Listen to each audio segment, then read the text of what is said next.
entered a place of praise, a place of purpose, a place of progress. Welcome to Victory in Praise Church of Stockton, California.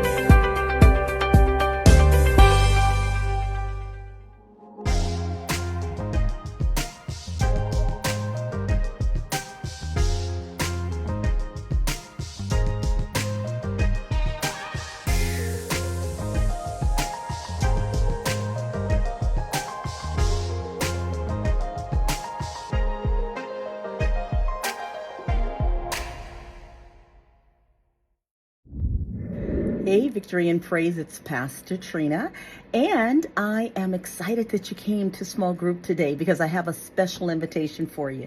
Listen, on Saturday, February the 4th, I'll be doing a book signing for Sleeping with the Bishop.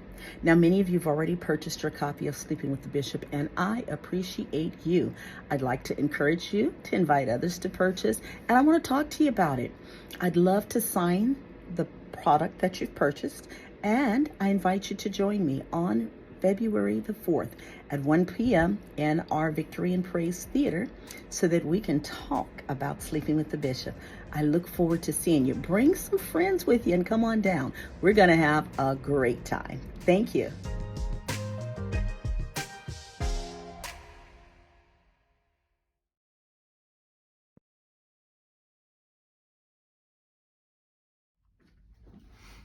Hello, Victory and Praise family and friends. I'd like to welcome you to week 3 of our tithing series.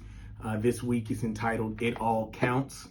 And so I want to take the time to kind of just cover a few things with you, submit a few thought processes to you as it relates to our tithing. This week with it in talking about It All Counts, it's really more focused on the 90%. We know that Malachi 3, chapter 3 tells us, about bringing the tithes to the storehouse. But I really want to spend a little bit of time kind of talking to you about the 11th verse, because in the 11th verse, it tells us that your crops will be abundant, and that it says, for I will guard them from insects and disease, and your grapes will not fall from the vine before they are ripe. And so what that is that's a promise that God has made in regards to the leftovers, right? To the 90%, to the part that that he's allowing us to keep or to manage, okay? Because verse 9 talks about bringing the tithes into the storehouse and all of that. So this is after that process has taken place. He's made promises about that 90%. So that gives us insight as to why we did, when we were going through kind of the message on Sunday, we discovered that he's concerned about about the leftovers. And this is the reason why, because he's made promises that are specifically in regards to what you have left, or to that 90%. And so we see it play itself out. And as we go through that passage of scripture where Jesus was feeding the 5,000, we see it kind of play itself out in John's account of what took place. Because if you notice in John, after they have fed the 5,000, Jesus tells the disciples to go and pick up the leftovers. He doesn't want anything wasted. And so, and again, that harkens back to Malachi, because again, he's made promises as it relates to the leftovers. And so he's concerned about the leftovers. And for us, that's a shift or kind of a change, because, in the common thought is, okay, I pay my tithes, what's left is for me. And while yes, it's for us, it's not something that we just get to do with whatever we want, though. We have to still yet consult God about what how he would have us to deal with his 90%. Because remember, in week 1, Bishop talked to us about managing it, right? And how to manage it. So even with that 90%, we are just managing the 90% that God has allowed us to have. But so we need to consult him about that 90%. Man, that says a lot right there, because for some of us, if we be honest, right, we want to take that 90% and do with what we want to do. We'll go and we'll spend frivolously or do whatever it is and not have consulted God at all about what he wants and how he wants us to manage and handle that 90% that he's allowed us to have in our possession. And so it makes me think about Matthew 6:33, where it tells us to seek the kingdom of God above all else and live righteously, and I will give you everything that you need. And he says, I will give you everything you need. Let's think about that for a moment. In essence, that's what even was taking place as the 5,000, and actually what we know is more than 5,000 was actually being fed. That 10 to 15,000 people that were being fed during that time. This principle was taking place. Malachi 3, that tithing principle was at work. Here it is, because if you notice in that particular passage, once the food was brought to Jesus, he looked to heaven and he blessed it.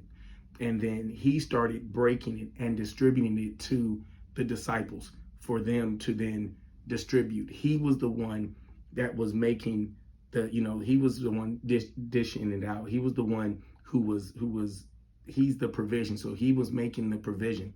And the same is true with the leftovers. If we would leave the leftovers in his hand, right, he would ensure that nothing is wasted. He would ensure that money or provision is not wasted on something that it shouldn't be wasted on. He will protect it in his hands. Those promises that he made, they're applicable. A lot of times when we remove it from his hands because we want to do with what we want, we void the promises that he made. And so as you all are in your sessions tonight, and as you are preparing to go through your small group, I would invite for you, as you look over the questions, to discuss it and be honest, right? How often are you consulting God about what to do with the 90% that you have left? How often are you taking the time to be intentional and seek ye first the kingdom of God? Seek God's guidance and direction as it relates to how should I move with what you have blessed me? Because it's because he's allowing you to manage it. In my professional life as a property manager, I manage the property. And so, I may get to make some decisions as to, what happens with that particular property or how things are done. But at the end of the day, I don't own it.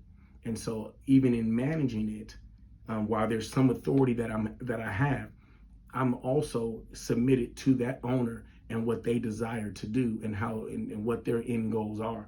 And so for all of us as managers for God, we need to learn to seek him first and allow him to give us instruction about what he wants done with what is left, with his own provision that he's left for you. So I pray that you all have a wonderful time in Bible study this week as you all are digging into it. Be honest, kind of dive into it, be upfront, right? And let's see if God won't reveal some new things to us and give us some new things to do in this year of 2023. I look forward to seeing you all in the sanctuary, and God bless.